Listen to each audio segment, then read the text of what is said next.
Welcome to From Betrayal to Breakthrough. I'm Dr. Debbie Silber, and today's guest is Monica Parikh.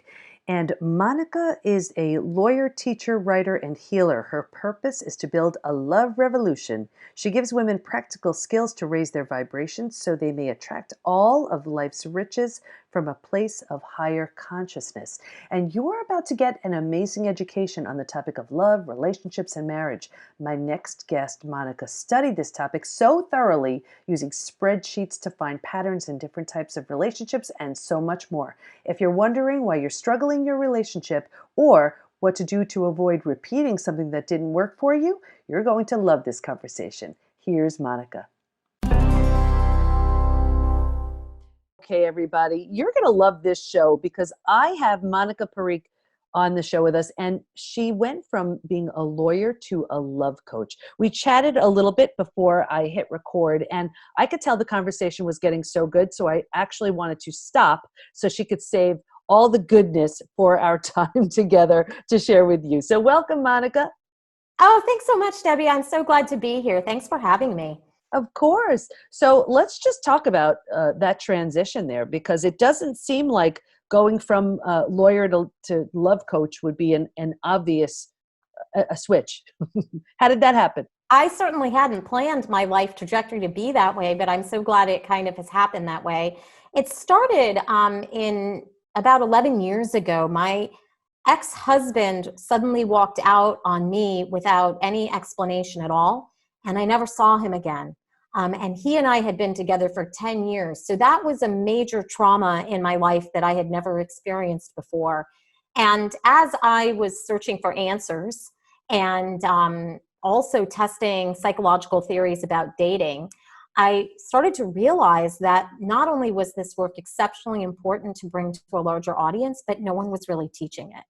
So at that point, what had happened was, I was undergoing psychoanalysis to heal the trauma of my marriage and to understand the root causes, not only of why my marriage didn't work, but why generally marriage is failing in the United States and also globally. And at that time, which was 2008 to about 2012, I was testing psychological dating theory, and I had dated about 70 men over a 4.5-year span of time. And I was keeping Excel spreadsheets. And how my business started in the very nascent stages was that a lot of my girlfriends were like, "This is super interesting. You should write about it."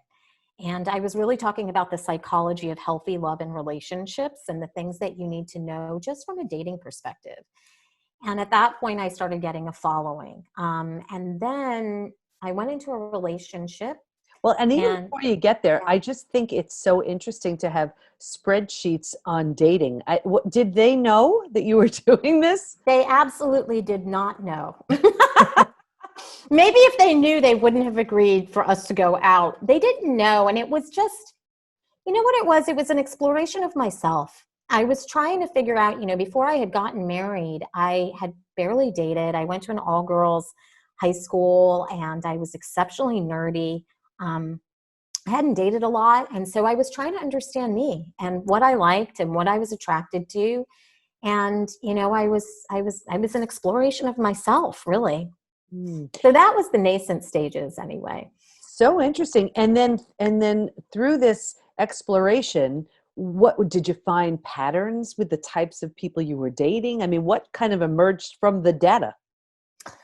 Well, I mean, the biggest thing was, certainly the behaviors that create healthy dynamics and relationships were starting to emerge. And of course, I was noticing patterns in myself.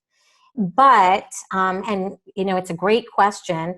What ended up happening was I got into a relationship in 2012 that ended up breaking up in 2016. And that relationship's breakup was almost more devastating than the end of my marriage. And at that point, I really went into a lot deeper psychological work in terms of healing trauma from my childhood and understanding patterns of my own attachment.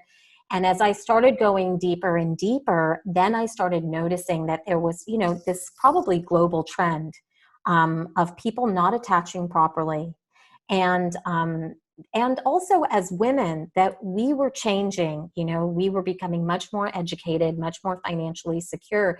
But in many ways, the ways that we were showing up in relationships, we didn't have a voice, we weren't setting boundaries, and that the entire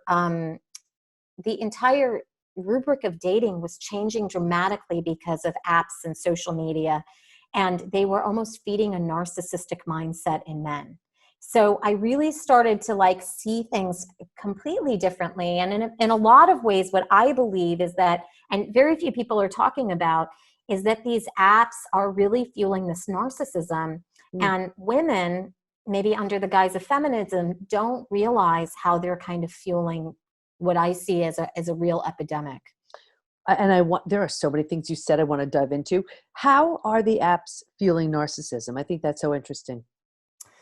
Well, for one thing, they're creating almost an immediacy of, where it's basically like you meet somebody, you can hook up. When it doesn't work out, you just swipe again. Mhm. And that kind of fungibility where you can throw people out very rapidly, I think it's exceptionally devastating to the psyche.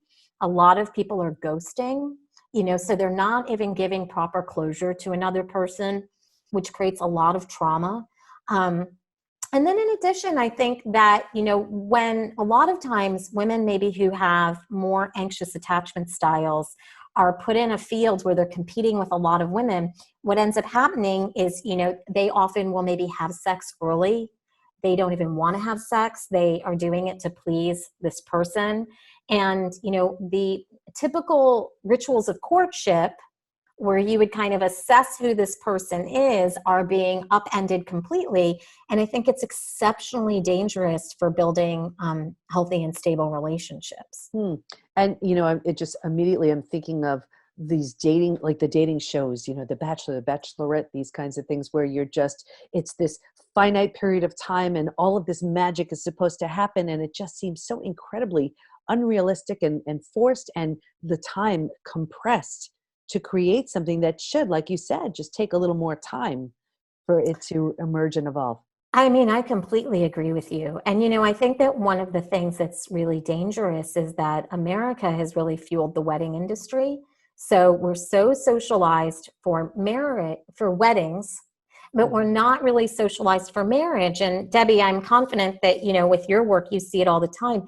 A marriage takes so many skill sets, from the de-escalation of conflict, the setting of boundaries, the breaking of codependencies, the interdependency, finding your unique life purpose. And so, when I started building my business and asking these deeper questions, if you were going to build a modern marriage, what I realized was that you needed actually a robust skill set. You needed a huge toolbox, and that conventional education wasn't teaching it.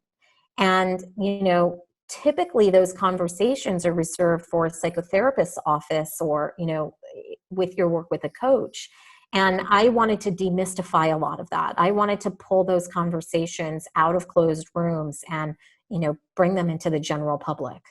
I love the work that you're doing. And you just, you said something that reminds me of it. It was Gary Zukov had a book, uh, not Seed of the Soul. It was maybe Sacred Partnerships, something like that. Spiritual Partnerships, I think it was.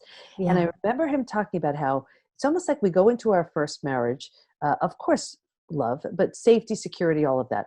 And then we get divorced. Many people get divorced. And then their next marriage is more along the lines of designed to help each other grow. It has such a different almost foundation. And you can see how with that insight, with that awareness, you're creating something very different. I want to get back to, because you talked about, you mentioned attachment theories and stuff like that. Can you share a little bit about that, just so the audience can maybe possibly see themselves as, within one of those types of attachment, and maybe where it's working for them and maybe where it's not? Yeah. So attachment, is really that we learn to love from our parents. And if our parents are not psychologically healthy, or if there's dysfunctional behaviors in the family, and oftentimes those dysfunctional behaviors are generational patterns, we basically mimic what we see. And we can be unconscious, meaning that that's so normalized for us, because we don't have the opportunity to be raised in multiple households and have a comparison. So we only know what we experience, and we can fall into certain patterns of behavior that are actually contrary to healthy love relationships. So, the biggest ones that I see in my practice are that women can be exceptionally anxious. And if they attach or they pull in an avoidant partner, what typically will happen is there's going to be a lot of conflict in that relationship, where oftentimes, kind of the behaviors that I was talking about with dating online, where maybe a woman is engaging in behaviors sexually or emotionally that she doesn't even want to engage in, but she's doing it to please her partner. And at the same time, she has a certain neediness, a certain need to cling to him. And that's going to trigger his avoidant issues and make him run. And so that's kind of where I see it the most. And if you don't know your patterns of behavior, and you don't work with someone, who can help you at least develop an awareness and begin to heal them, what ends up happening is you draw the same partner over and over and over and over Because it's again. familiar, It's right? familiar. You're going back, your subconscious is trying to find your parent all over again to wound you in the same ways you were wounded as a child. And what's supposed to happen is that when you're in enough pain, you begin to do the deep inner work to heal so that you can draw in something completely different. But what I find, so my practice is primarily consisting of women who are exceptionally high performers. They're professors, they're CEOs, they're psychologists, they're psychotherapists, and many of them have not done that deep work on themselves. So they may not even though, they're achieving, they've got great jobs and big careers, they're asking themselves why they're not able to achieve in the space of relationships. And it's, I think, because it's very hard to develop awareness unless you have sort of an outside professional helping you mine through some of these issues. And I'll tell you, just even in the betrayal world, it's almost, I see this so often, because of a traumatic experience. That's what gives us just the incentive to open, to just be willing to look at these things too, because it's almost like we're walking around and we don't. This is just, we're just trying to get through our day, right? So we may be a little numb, maybe a little sleepwalking a bit, and then something happens, and it's the greatest catalyst to change, because it forces us to wake up and say, hey, what the heck, what can I do differently? What isn't working? What needs to change here? Because I don't like what I'm seeing. Well, I think that you just hit the nail on the head, because I've had a decent amount of trauma in my life, and I've always seen it as a catalyst for me to take my game up to the next level. But that work is hard. It's hard, it's expensive. You have to find the right practitioners. And the fork in the road that I often see is that, when a catalyst like that happens, you have the subset who sees it as the catalyst to move their game to the next level and rebuild a new normal that is far better than what came before. The thing I always say to my clients is, you want to look at that painful experience and say, thank God that happened. If that didn't happen, then I would not have built all this. But a lot of times I think what happens is we're trained in society to be very outward focused as opposed to inward focused. And so, it's, unless you have that training, that maybe psychotherapeutic training, it's very hard to say, what did I do to bring this on myself? And what do I need to change? And without doing that work, you get stuck in that trauma, right? And your life doesn't change. And you really, are mired in a sense of deep unworthiness and deep unhappiness that it's not necessary to sit there. You can really have a new narrative and new chapters that open that are very exciting. I love that you're bringing this up, because I mean, my listeners know that is all that I talk about, where we're using this trauma, this pain, this negative experience to create, as a springboard, as a launch pad to create something wonderful that you'd have no incentive or motivation to create had that experience not happened. That's not saying it's not deeply painful. That's not saying there's a tremendous amount of work. But yes, it takes a lot to move through. And here's also where what I see so many people are running towards: food, drugs, alcohol, work, TV, keeping busy, something, anything to avoid. And we hear this in my community all the time: face it, feel it, heal it. It's when we face it, when we feel it, that's when we're willing to do the work to move through it. So what does someone do? So let's say they realize, my gosh, you know what, I've been needy and I've been doing things I don't want to do to overcompensate for that. And then here's this avoidant person. What's the awareness process and then the change? What do you see? I mean, so many things, right? I think first you have to unpack the story of the actual trauma. So, for me, let's just talk about the ending of my marriage. I had a narrative, and the narrative was that this person had abandoned me. He had walked out on me, and he inflicted a huge trauma on me. But as I started to really unpack that story, and that took a long time. So I'm not saying that was a change that happened overnight. I could see, to your point, how I had entered that marriage really kind of asleep.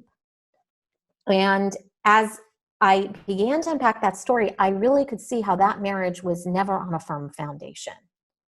And that it really didn't have the longevity. Like, it was never going to go anywhere, and it wasn't going to further either of our spiritual growth or emotional growth. It was going to keep us both exceptionally complacent.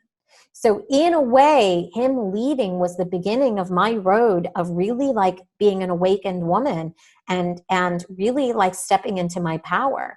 So I think first you have to unpack that narrative and really start to tell yourself the truth, and it takes, from my perspective, my goal is to build very conscious relationships for my clients, and I'm doing it consistently with a global audience. And the thing is, I think that first you have to own your story.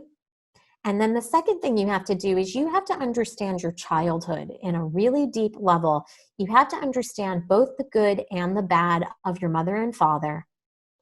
And also, something we almost never talk about in American society at all is you have to individuate from your family of origin, meaning you have to completely psychologically separate from these people and decide which traits and characteristics you're going to carry on, which generational patterns you think are useful and you're going to carry on, and which ones you're not.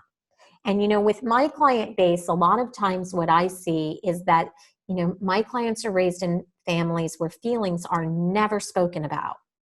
And if there's something bad happening, everyone puts their head down and no one speaks about it, or there's a complete avoidance of conflict. Conflict is seen as very bad. And, I even see it as almost, we have to grow ourselves up, where we start to see conflict as a natural process that happens in relationships. And if both people develop the skills of real communication, then basically you're aligning needs between two parties.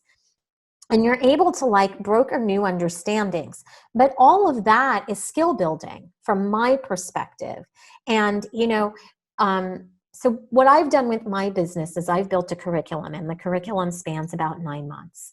And what I aim to do is basically mimic the psychotherapeutic process, but make it quicker and faster so that we're having these conversations. And as I start to have this conversation with people and they start to connect the dots, they're like, oh my God, why isn't everybody teaching this? And I find that the more we can demystify some of these conversations and grow ourselves up and actually build the skills, you not only have more conscious partnerships, but you're building a model for children.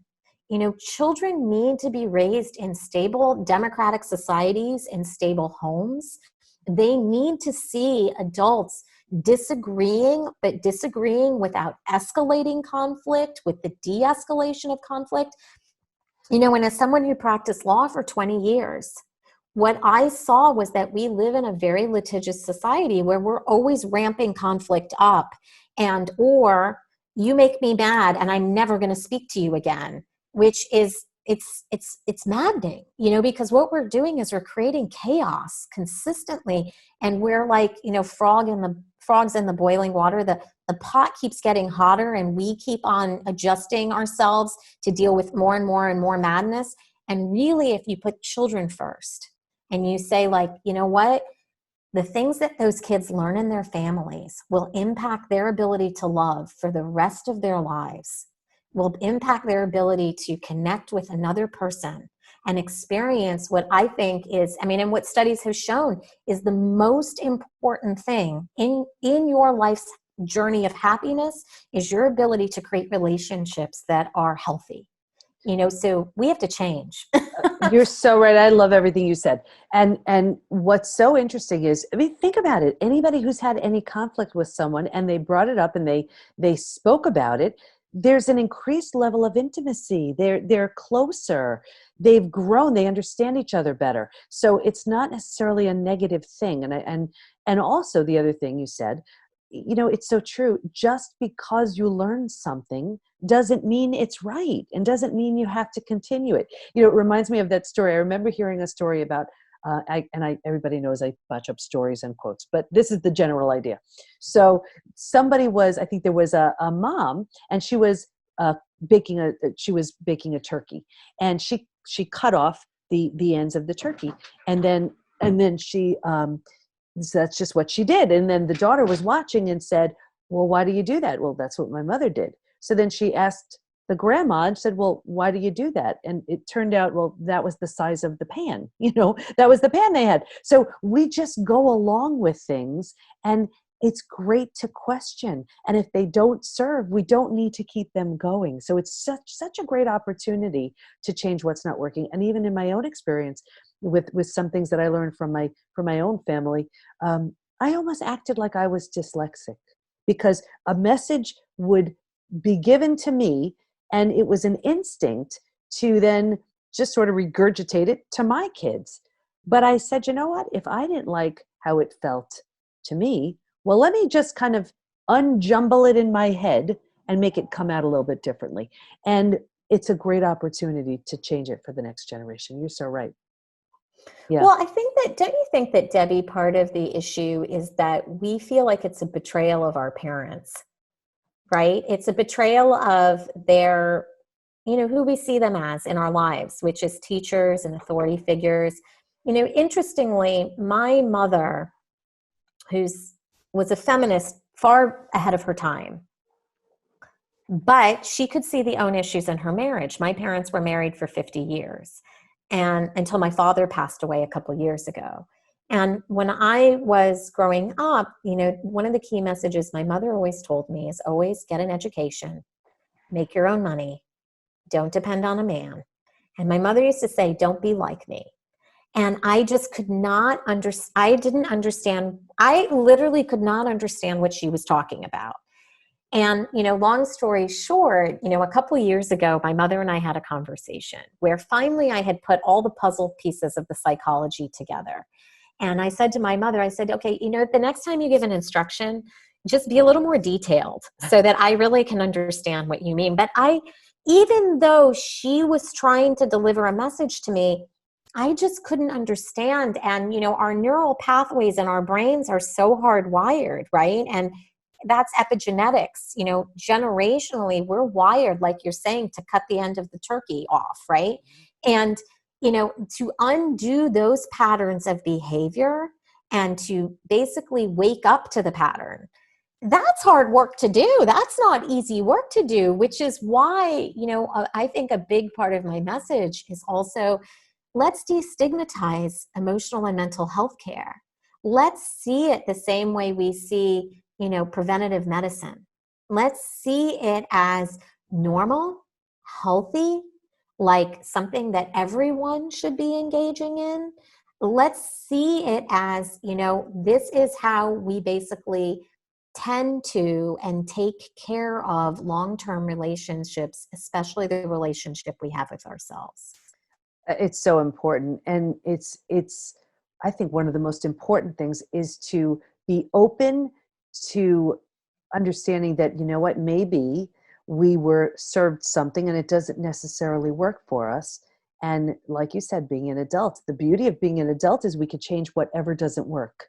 But we have to be willing to do that, and then just have the awareness enough to know what's driving our behaviors. You know, it's not necessarily the actual behavior, but what drove the behavior. So what's behind it? And what's behind it is some kind of belief. Well, had that belief get there?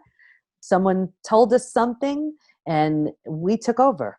So, you know, it's as simple as we were young and maybe we had a bad day and mom gave us ice cream, and we grow up and we think that that's the remedy. So that's what we do. It could be something as simple Oh as yeah. that. But we can't change what we're not aware of. And it sounds like what you're saying is a huge call for greater awareness, and then working on what's no longer serving. And there's something so wonderful about that, because I think so many people feel so hardwired and that's just the way it is. And then of course, then they just keep reliving that story and have more of the same types of relationships because it's so familiar, and they just feel that they're just, you know, on some conveyor belt taking them from one end of life to the other. And it's so much more than that. So give us some suggestions about some. I'm always trying to get into the minds of my listener. And right now, he or she is saying, holy smokes, I can't believe I've been doing this for this long. I am awake. I want to do things differently. What do they do now? I think the first thing you do is you find somebody you really trust who's a practitioner. You know, either it could be a therapist, it could be a coach, it could be some kind of personal transformation program. And you find someone that is speaking your language, that seems really down to earth and real. And you say that I'm going to spend some time and energy on myself. And I'm not going to rush it. I'm going to see this as an investment in myself, the same way I would a college education or a graduate degree. And I'm going to spend some time learning, you know, and that I think is, you know, when I look at my life and, you know, I went to Ivy League schools and I have, you know, a graduate degree, none of that ever compared to the money that I spent working with coaches and psychologists. And the return on the investment of that was huge for me. So I think that's first. I think the second thing is that we need to undo certain narratives in our society. You know, one of the messages we get as women is that our worth is really based on if we have someone standing beside us, you know, and I would like the narrative to turn that when we're healthy and we're able to call someone healthy into our lives who forward our spiritual and emotional progress and really support us and are committed to the work of relationship, then we should be in relationship. But absent that, you know, we can find our life purpose, we can build businesses, we can travel, we can have children, we can, you know, tend to gardens. There are so many beautiful things in the world that we can do as women. And a lot of times what I see is, you know, when a relationship breaks down, the person throws their hands up in the air and they're like, I have no reason to live. And I'm like, you know, a relationship is wonderful and it teaches you amazing things about yourself. But I tell my clients a relationship should be 20% of your life. And you should have 80% of your pie that's so fulfilling and rich that when that 20% piece goes away, you still have 80% that you are exceptionally excited about and vibrant about.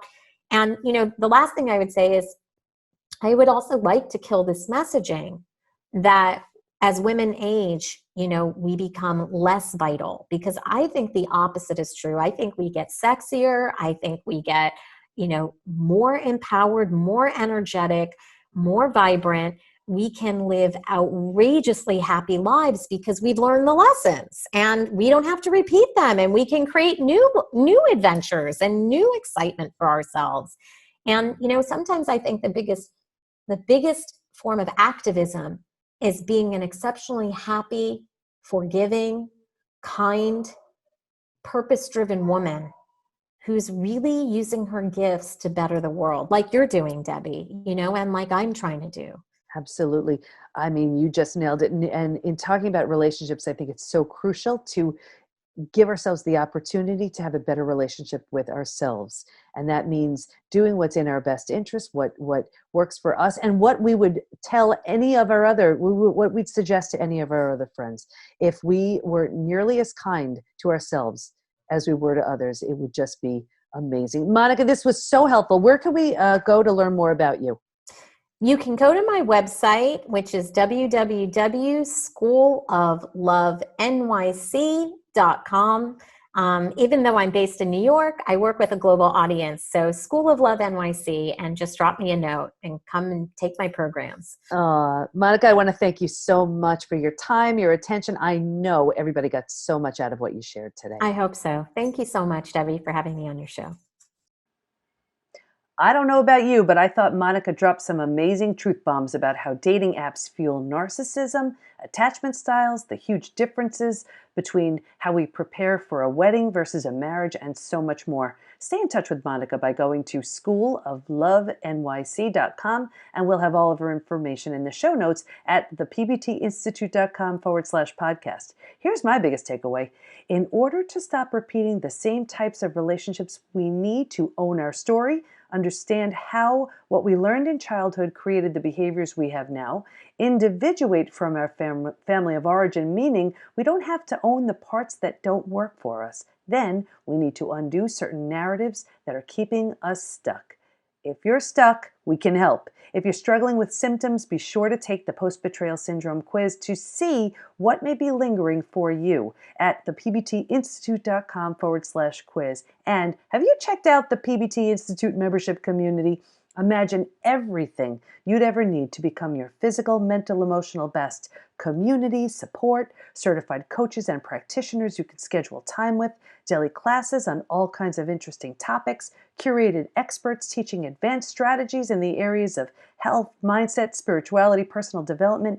Imagine the most friendly, welcoming, and supportive place to become your best, all online.